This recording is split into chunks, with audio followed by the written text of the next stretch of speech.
மீண்டும் பிரியாவில் சந்திப்பதில் மிக்க மகிழ்ச்சி. இன்றைக்கு நம்ம பார்க்க போகிற சமையல் ஸ்ப்ரவுட் வடை எப்படி செய்கிறதுன்றதை பார்க்க போகிறோம். நம்ம ஃபஸ்ட்டு ஸ்ப்ரவுட் எடுத்துப்போம். முளைக்கட்டைய பயிறு இது. ஒரு மிக்ஸி ஜாரில் ஸ்ப்ரவுட், 2 டீஸ்பூன் சோம்பு, சின்ன துண்டு இஞ்சி, 2 பச்சை மிளகாய் இதெல்லாம் சேர்த்து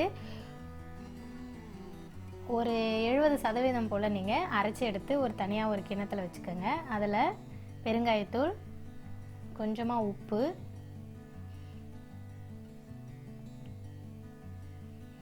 ரெண்டு பூண்டை நல்லா இடித்து அதோடு சேர்த்துக்கோங்க. தோலோடு இடித்து சேர்த்திங்கன்னா ரொம்ப வாசமாக நல்லாயிருக்கும்.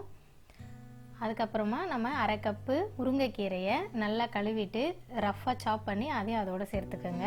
ஒரு வெங்காயம் பொடியாக நறுக்கி சேர்த்துக்கோங்க. இப்போ இது எல்லாத்தையும் நீங்கள் ஒன்றா கலந்து விடுங்க. அதுக்கப்புறம் 1/4 கப்பு அரிசி மாவு சேர்த்துக்கோங்க. அரிசி மாவு சேர்க்கறது நல்லா மொறுமொறுப்பாக வரணுன்றதுக்காக அரிசி மாவு சேர்க்குறோம். சேர்ந்து இப்படி பிடிச்சி பாருங்கள். இது வரைக்கும் நான் எந்த தண்ணியும் விடலை, தண்ணியே விடக்கூடாது. இப்படியே பிடிச்சா உங்களுக்கு கரெக்டாக வரும். அப்புறம் மெலிசாக தட்டி எண்ணெயில் போட்டுட்டு நல்லா டீப் ஃப்ரையாக பொரித்து எடுக்க வேண்டியது தான். நல்லா கோல்டன் ப்ரௌன் வர வரைக்கும் பொரித்து எடுத்திங்கன்னா நம்மளுடைய ஸ்ப்ரவுட் வடை ரெடி ஆகிடும். இது சாஸோடு சாப்பிடுவோம் நல்லாயிருக்கும், ப்ளைனாக சாப்பிடுவோம் நல்லாயிருக்கும்.